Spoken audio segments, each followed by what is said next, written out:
I'm Roland. Yeah, and this is James, and we are a couple of.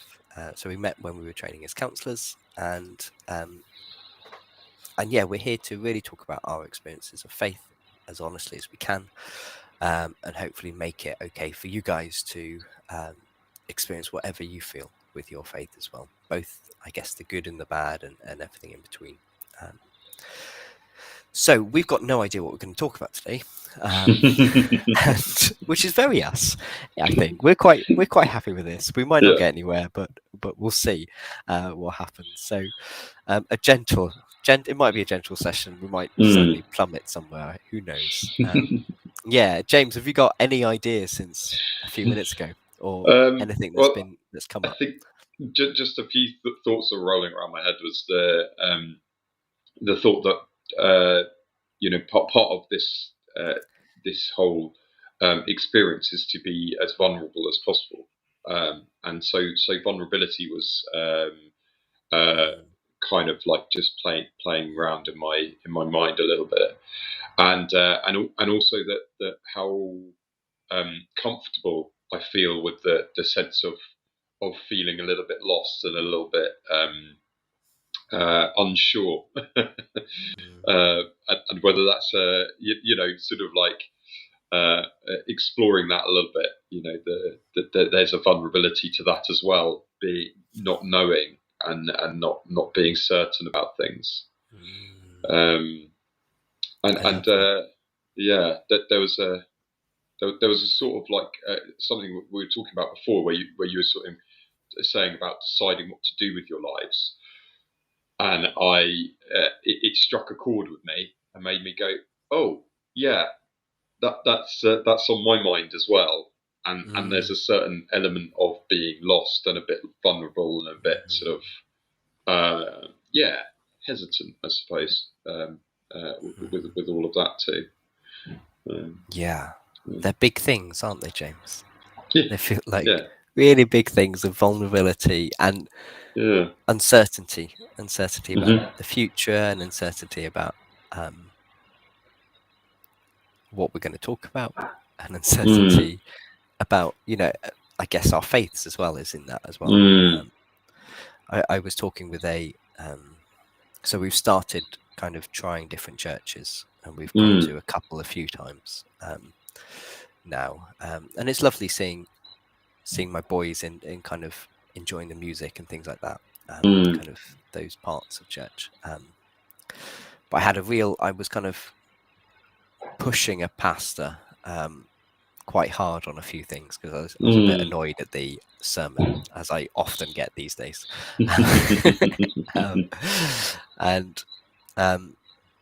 But in pushing him, it was very obvious that there was a lot going on for me behind that, or there was a lot of process in that, so there was a vulnerability in that, and he was kind of aware of that. I think it was obvious that he was aware of that,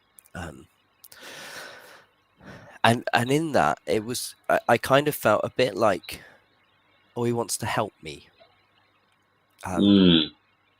which is nice, and everybody says this pastor's nice, but there's a bit of me that's like, I'm not sure I want to be helped. I'm not sure I need to be helped in this. This is just where I'm at. And it feels like a good place to be. Like, I don't need to be helped out of that vulnerability. I just want to be met in it. And I think that's the whole thing with this. As you, I think I'm beginning to see it more as a growth or a movement, almost outwards, like you get larger, and in this enlarging, growing, like, I feel like part of that is going into uncertainty, and going into, oh, I'm not sure what my life is about. I'm not sure if the decisions I've made are that good. Well, that's what I want to keep repeating. I'm not sure about these beliefs anymore. I'm not sure about church anymore. Like, I feel like that it can be viewed as a step backwards. like a falling down the ladder, or like, I don't know, you lost your faith, or you're falling from faith, or all of this sort of thing. But actually, maybe it's not. Maybe it's a growing outwards. That and that it's all like healthy stuff. Like it's all, yeah. It's a stronger place almost, or it's a yeah. Did that make any of that make sense, James? So much, so much. I think of the phrase that's used in a lot of churches is of almost anybody who doesn't go any longer as backsliding, and I just think, well, it's such a there's so much judgment to that phrase, and so much sort of like, oh, that person's got it wrong, as opposed to, no, that their perspectives changed, their positions changed, their ideas have changed, and as I've spoken about before, I've got a couple of nephews, and my sister and her husband take them to church as well, and go to church too. And there's a part of me that thinks, and when you were saying about taking your boys, that maybe church, and a lot of it is for children, and that's sort of like the idea that there is an innocence and and an unquestioning element, or the questioning element to church is it's more sort of laying down the groundworks or the foundations for people to start questioning, but doesn't then like the questioning to happen. It's not ready for that, or the seeing it as that home where you grow up, and then when you leave and you go on to do other things, and your life changes and changes shape and grows more, and you then, when you try to return, you don't fit. Your old bedroom is too small, and the bed isn't the right size, and the posters on the walls jar because you're not into those things any longer. There's all of these sorts of this sense of coming of age or maturing, that I feel it is really challenging for any of that to happen in church. And so what you're saying, that all that it kind of conjures for me are those sorts of images of seeing growing up, or growing older, or maturing. And I guess like there's the bedroom and all of that, but there's also this, when you come back, you're kind of having to fit in, or you feel the need to fit into this role you had in your family as well, which feels smaller, which feels like, or it can do, or you just fit in and are quite happy playing that role for a bit, and that's cool too, but it's like, it's very difficult. It can be very difficult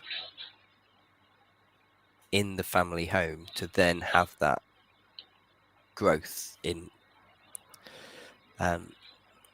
to really, I guess, to really separate enough to then grow and mature yourself as a separate person with your own identity, and so kind of, it's that feeling, and I think I was also thinking about all that backsliding. There's a lot of fear about backsliding, and about, like, I remember in churches, like, people praying for those that have backslidden, or for being so sad for people that maybe who children have left the faith or lost their faith, and all that sort of, and there was a lot of like, pressure to then not backslide. Like, this was also an unconscious, I think, mechanism for keeping you inside the fold. Of course, and so it's like, how do you,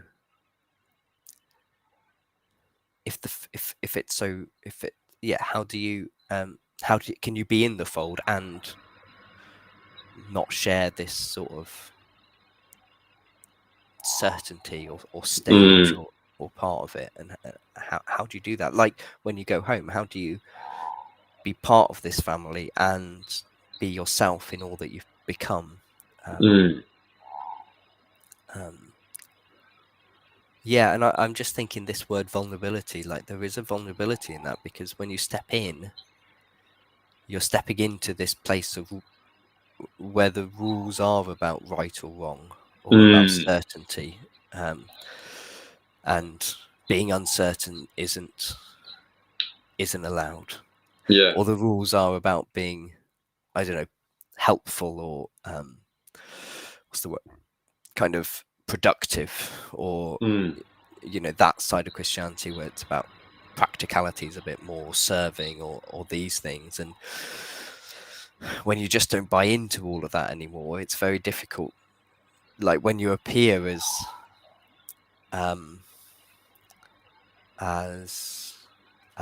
unhelpful or not able to contribute because you don't fit into that, then you're vulnerable to all these judgments or criticisms, or people just getting worried about you, or like that sort of, are you checking with up on us or are you, you and not?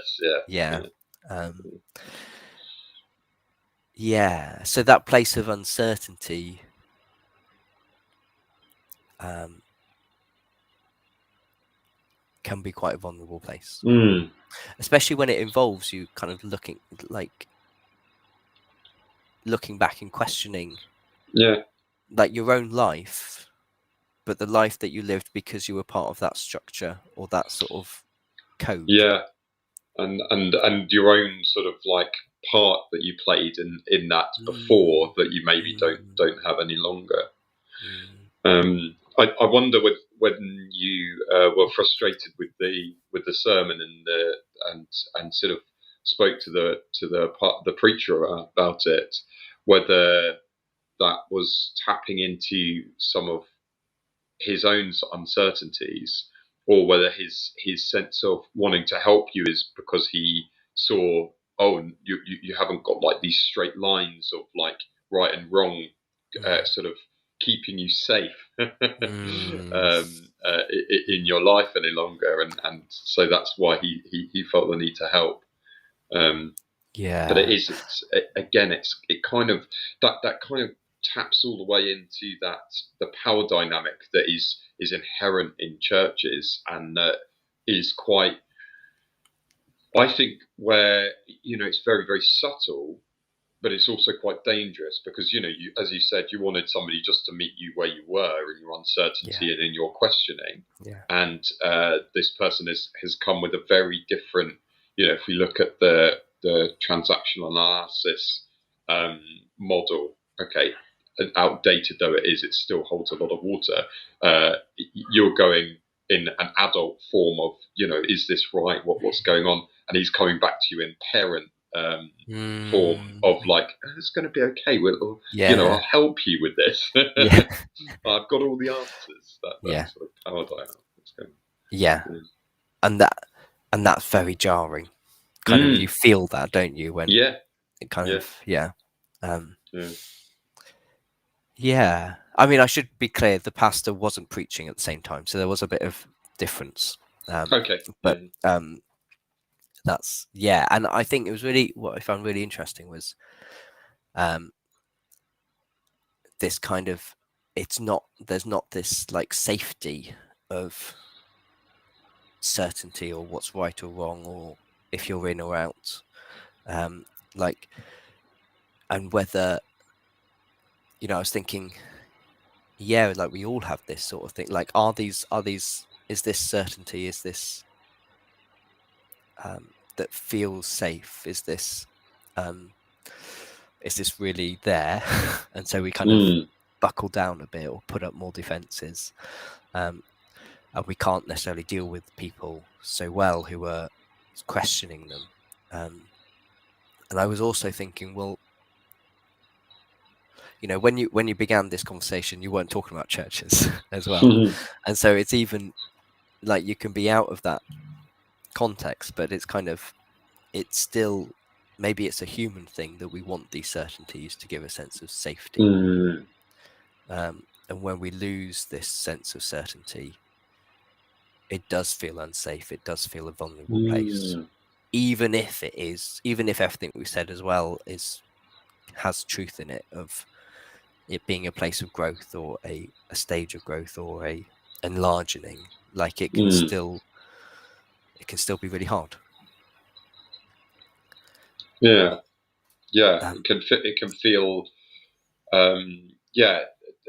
can feel very uncomfortable being in a place where where things are growing or changing or moving. Yeah, and it's like all this. I was thinking about this. Like the way we started this conversation, we didn't know, there wasn't this like safe certainty about what this conversation was going to be like. And in a sense that raises anxieties, but also I guess counselling training is all about just being present and going with it a bit more, and I think it suits our personalities as well, that we like that. We're drawn to it. Yeah. And it's so I guess I'm curious about, okay, where does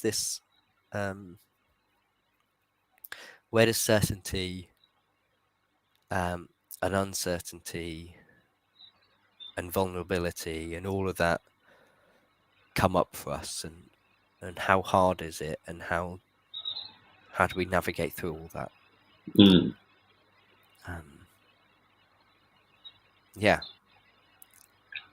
Yeah, and I suppose like the thing that sort of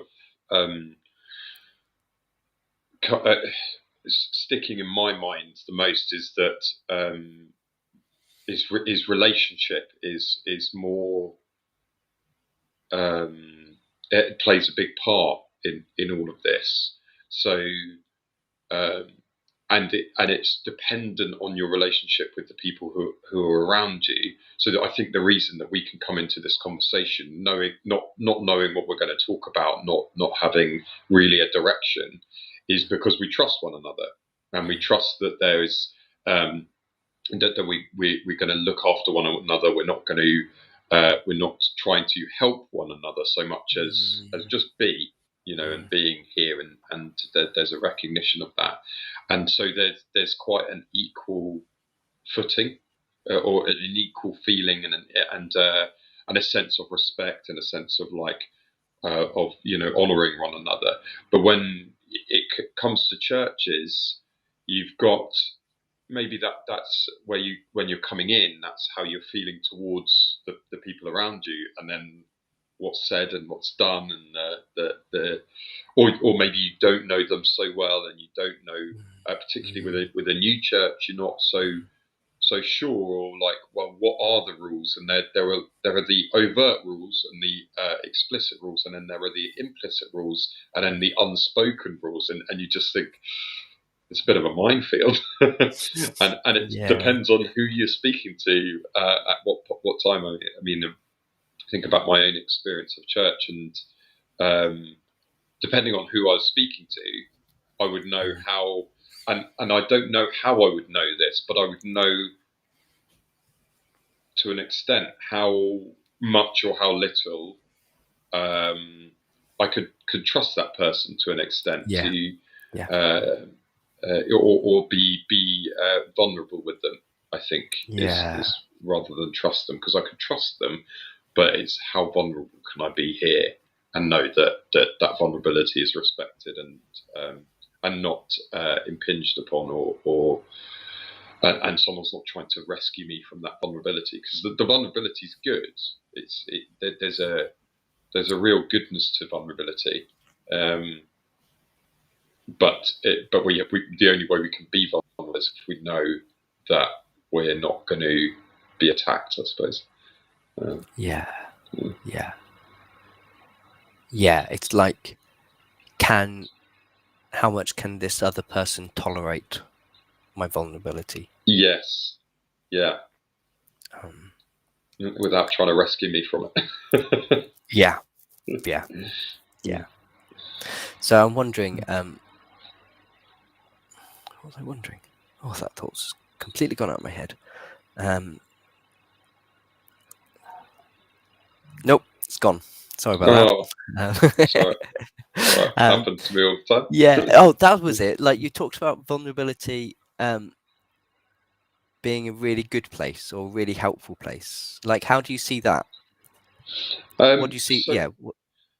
What's the advantages of what's the vulnerability? advantage of vulnerability is that I think when we're vulnerable, particularly with one another, we reach a place where we can start to grow and we can start to see growth and see change and see fruits. And again, I'm just going to because I'm so comfortable here in the world of metaphor, is talking in sort of like analogies.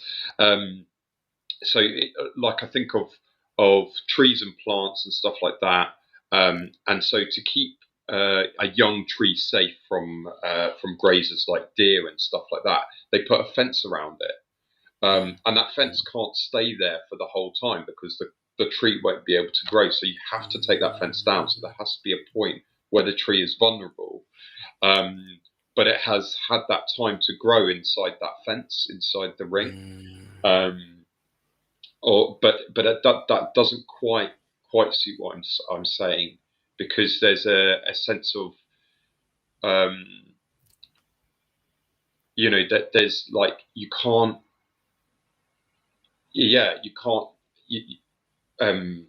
communicate with people effectively if you're staying armored, if you're staying sort of like invulnerable, or you're protecting yourself. That there isn't a way to connect with people on a real human level.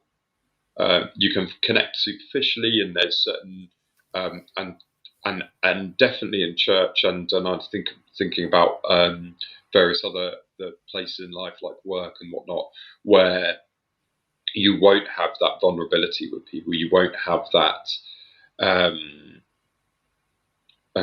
the realness, that sense of real connection, because either yourself or them, or maybe a bit of both, don't feel safe enough to be vulnerable. And so you end up with we get formalities and niceties and politeness and all of this stuff that we've got as humans to navigate and socialize without truly encountering one another, without truly seeing one another. And I think that the issue is when we've left, when we've grown outside, when talking about before, like coming home or coming back to an old home or an old place of growing up. When you've grown outside of that, you've discovered new ways to be vulnerable, or new ways to encounter and to communicate and to meet and see people that don't work don't work in that original format, because it's so narrow, it's so rigid, that you're like, well, it's kind of like looking at a room through a keyhole. You can see it, and you can see all of it, but it can't see all of you, and whoever's in there can't communicate with all of you, because the door's shut, because you're kind of locked out of that, just purely because you're too big, you've grown too much. That fence won't fit around the tree anymore. Yeah, I love that metaphor, James. I really love it, because I'm thinking back to. I know, I'm happy. I'm quite at ease with fences and armor and everything. Like, that's cool. Like, I love that metaphor. When I was thinking, like, with our conversation about churches, like maybe maybe what like my kids need at this point is the fence. Like, they need to have a sense of what's right or wrong, or and a sense, and then a kind of developing sense of strength in themselves within this safe place. Like, they can do this, or they can access to their spiritual part of them in a safe environment where it's kind of they're led through in that, and maybe then it's okay for them to start serving in different ways, because they're building this sense of themselves as, their spiritual part and their active part and their agent part, becoming integrated, I guess. But there's also a place when, the fence has to come down. I'm also aware that probably a tree would just burst the fence anyway. Which is probably what happens, could well happen in churches. Like, you just burst the fence. You can't hold yourself in there anymore. But once you burst that fence, you are vulnerable. Like, everything is vulnerable then. Like, there isn't a, like, this is the parameters of your life. There is, you could do anything, like, not you could do anything because you're still just a tree, but like, but you can grow in any direction now. Yeah, you can grow in any direction. And that's a scary thing, I think, for us as people. It's like, well, I can't do anything because I'm still me and I've got my history, but I could grow in any direction. I could take any sort of next steps in any direction, and there isn't this fence of, like, no, you should be in this place, or you should be growing up only, or whatever it is. So I love that, and I also love this. Like, well, by that point, the string is much, much, much stronger than the fence. Yeah. Like, the fence isn't doing anything to protect the tree, really. Achieve anything, at that point, the tree, like, I mean, I'm thinking of the fences I've seen, which are mostly just like little bits of plastic or something, wire. But like, the fence is going to collapse before the tree collapses. Absolutely, yeah. But I think the key is the fence. The problem with it is that it can't grow and it can't change. It is rigid, whereas the tree isn't, and it's very living and it's very organic. Whereas that fence is static, and maybe that's part of the problem, is that because a church is it almost needs to be like that in order to, like, so there is a point where it is stronger than whatever's growing inside, and then when that growth has happened, there needs to be a stepping out or a moving away or something, or a change of location to allow further growth. And I just think of all of those trees that kind of incorporate, fences that are around them, and they look all gnarled and grovelly when they, and that just kind of it doesn't, like, the tree still grows, but it's probably not very good for the tree. And then after a while, you can't see the fence. It's just so incorporated. You can see the marks of it, but you can't see it. Yeah. There's so much in that. There's so much in that metaphor. It's very rich. I love it. I really love it. The more you dig into it. And I guess I've always had this. I guess I'm still in this place of hope that maybe there can be space in churches. Like, churches don't have to just be the fences. Maybe they could be a wood, I guess. Yes. That would be my hope as well. That's my hope. But also, like, there is a tension inherently in what we said, because we've said, well, we need our churches for our children to be these fences. So how do they be the fences and the wood at the same time? Is difficult, I guess. It's difficult, and like that there's going to be a tension there. It's a real struggle. It's a real struggle, because I think that it's almost like you need a church within a church in order for it to happen, and the church within the church is sort of like what you teach the children, and then the outer church becomes more community and discussion, and, well, look, none of us really know, but we know what we do know, but this seems to work. Well, can we question that? Can we challenge that? Yeah, of course. And I suppose when I've been in and looking back on church and seeing it now, I see it's sort of like lots and lots of children still, even though they're in adult bodies. They're still children. They're still young, and they're still quite anxious of outside of the fence of what happens outside. And that although it is hard, it's very, very hard to navigate your faith, I think, inside or outside of the church, but it's good. There's good to be had outside. There's you see love in people, you see compassion and kindness and wonder, and you see the other end of the spectrum, which you also see in churches.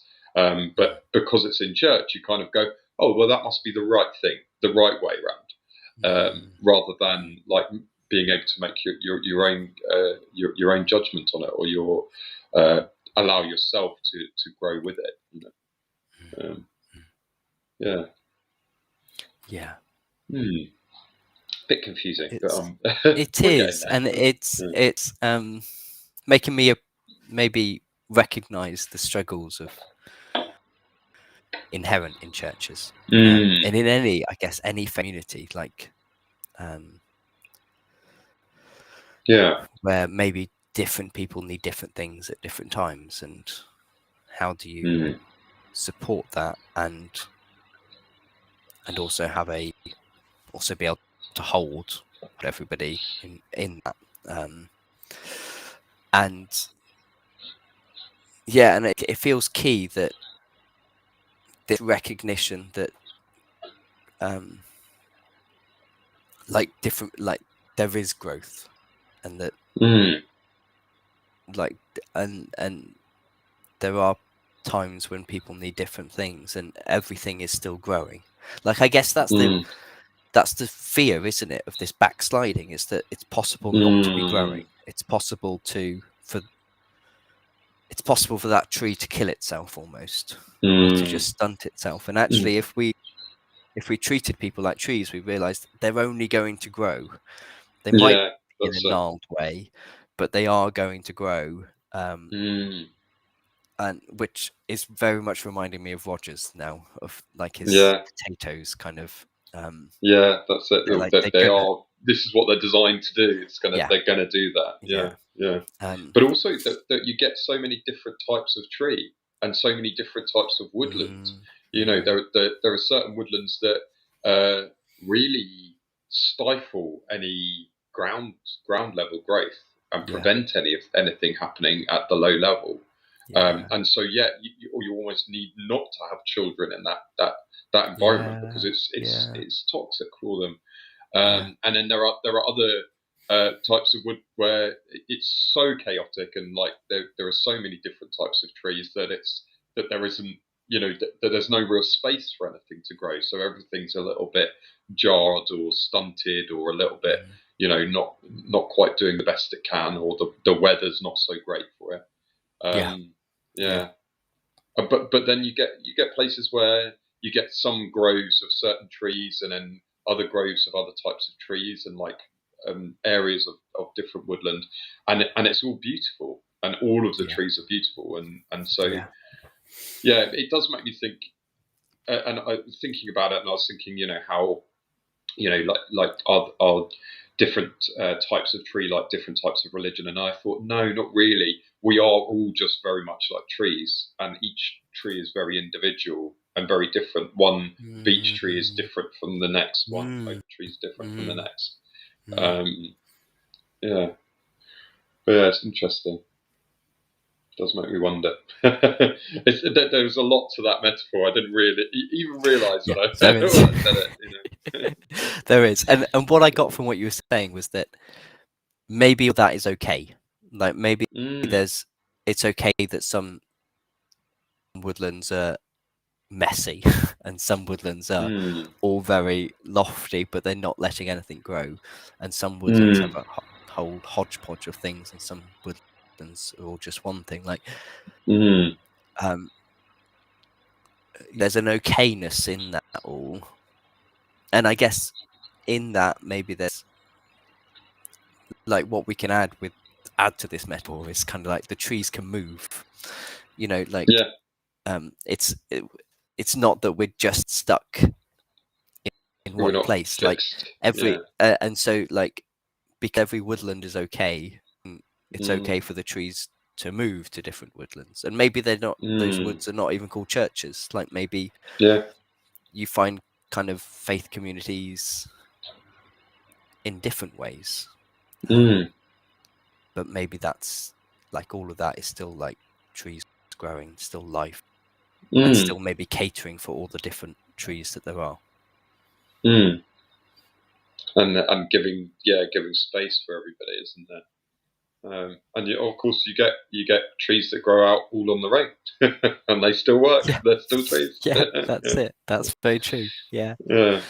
It kind of makes me also think about it just from on a grander scale. The aim of the tree is to grow, and it's seeking sunlight, and that's like that's God. That's us seeking God, or seeking like what helps us, what causes us to grow, and that was really like just really beautiful for me, and just thinking about that, thinking, that there's something amazing about. So what does that look like for people who maybe don't know that that's what they're seeking? Maybe they don't know that he's called God, or that it is God that they seek, but they find the light, they find what makes them grow, and it's what gives them joy, what gives them creativity, what gives them that spark and that energy to go on. And it's different for everyone, isn't it? But it doesn't mean it's any less or more for any one person, or any better or worse for any one person. It's just you find what makes you grow and what makes you go on. And I love that. That's really good. Yeah. I love that as well, because that is all like, that's all part of the tree being able to grow in any direction, because it's kind of seeking that light in all the different directions it grows. Like it's not because the sun is just above you, it doesn't mean you have to grow up, sort of thing. Like there's not just one way to do it. There's this whole load of ways in which your life could be lived, seeking unfurling. Unfurling. Yeah, lovely. And like we think of that as being mostly pretty good for trees. I guess sometimes we want to train them ourselves into being what we see as most fruitful, but like we see that as good, and so why can't that be good for us? Like, why can't we all be kind of moving in our own sort of shape and enlarging in our own sort of ways? But at the same time, I'm thinking, well, also what dictates that is the other trees around it. Like there's a whole interdependence there of how you block out light or let light through, or proximity with what other trees and how big they are. Like there's all of this is true at the same time.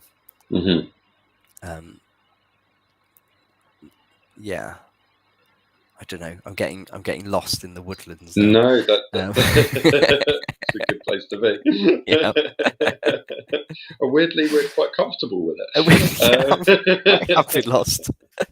but I felt like, that you have those moments when you're looking at a map and you think, no, I am actually lost. I just had that moment then. I was like, no, I'm lost. But I think now. Like to build on that, there are trees that when they're growing, they release a pheromone in their leaves, so that when other trees of the same type grow nearby, they perfectly tessellate, so the leaves don't cross over. Yeah. Oh wow. And it's amazing.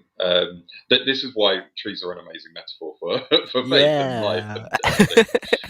And there's this other sense that there are there's sort of research being done into other trees where they have that there's something else going on with the roots, and that there's a sense of communication between trees via the root network, so that if a tree is not cut, is injured, cut down, or destroyed in a forest, the other trees recognize that and grow accordingly. So they will grow away from that area, or they'll, there's a reaction from the remaining trees. I mean, that still sort of seems a bit like sorcery to me, but I love it. Absolutely love it. And whether it's true or not, you could, there's stuff there that you can go, oh, okay, yeah, that kind of makes sense. These sort of like different ways that trees communicate and work together to maximize their growth, to coordinate themselves.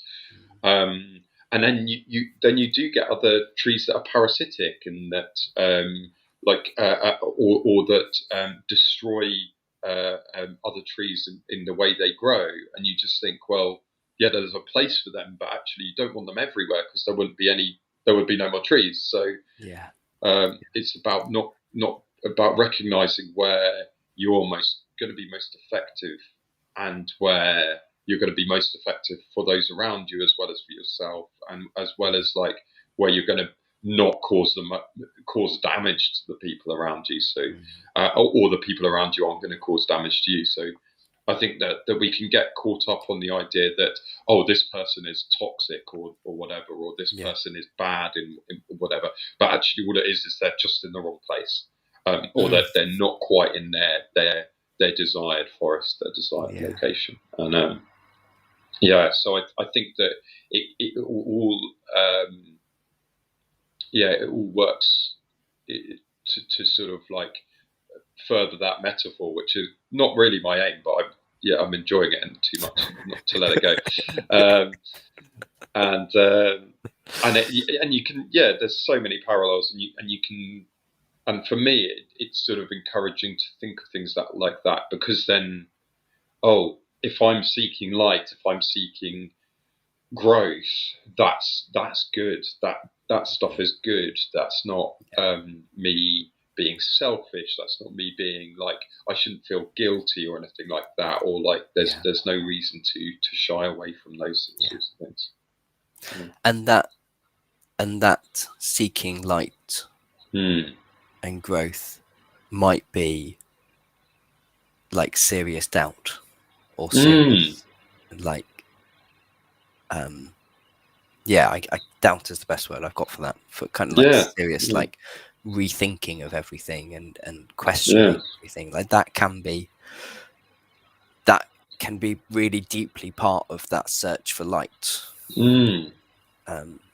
because we want the real thing. I guess. That's it. We don't want like half light coming through leaves. We want our own light, to be honest. Well, I love, like, it's just bringing back Rogers again. I've read a lot of Rogers recently, but like, so this organismic tendency of growth, but also he's done a lot with group work, and where you try and take away the hierarchies and the authority, and you basically give responsibility to everybody for their own process and the process of the whole group.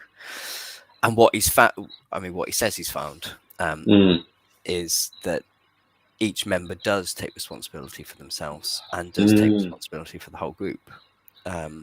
It's like you don't need, and I guess it comes back to this sort of idea that you can trust them. You don't need to put the fences around them for the woodland to be okay. So that's what was coming to my mind when you're talking about the kind of pheromones and tessellating and root structure. Like,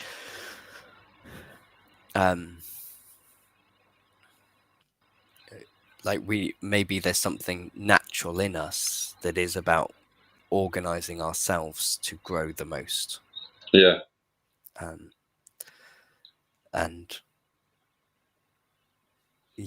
When we try and enforce growth or try and enforce it in some way, that's when the whole system sort of stops happening naturally. It becomes suddenly a bit more of a garden rather than a woodland. a bit less wild, but a bit less wild. I love that. I love more that. tame. More tame. Mm. Yeah. James, I've really enjoyed this. Yeah, me too. Yeah, I feel like I want to finish with a load of kind of tree jokes. Like we might have been barking up the wrong tree this whole time, or we're gonna have to leave it alone, I think. But no, yeah, and I also feel like I'm at the end of what's coming for me at the moment. But that some deeper sort of process is happening. As well, it's percolating. Yeah. It's percolating. Yeah, percolating. Yeah. Have you got anything to finish with? Like, no, just that I love that we've sort of grown from vulnerability through to woodland, and I really, really like this. I feel very, very comfortable with that metaphor, as I'm sure has come across slightly.